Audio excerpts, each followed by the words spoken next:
No tere! Olete jõudnud RMK Soomaa looduskeskusesse.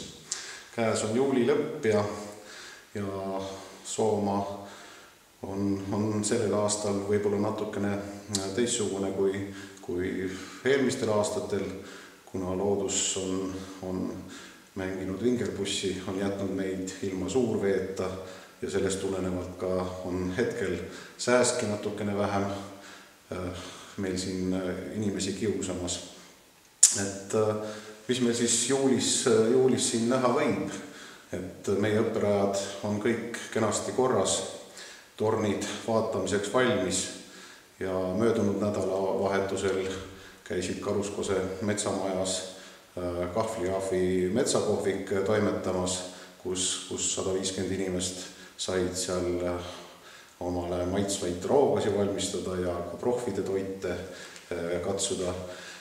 Iga päev käib meil läbi siin ikka mitukümmend inimest, suvel eriti on palju väliskülalisi, kes tunnevad siis rõõmu Sooma loodusest, otsivad siin huvitavaid linde ja loodavad kohata suuri Eesti imetajaid.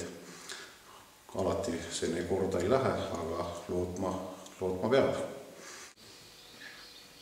Et looduskeskusest saab külastaja muidugi igasugust infomaterjali, radade kaarte endale tee peale kaasa haarata ja keskuses on siis väljas hetkel Saima kui jänese loodusmaalid ja jätkuvalt siis Voldemar Luhti nikerdatud hobused, iga hobune siis erinevat tööd tegemas.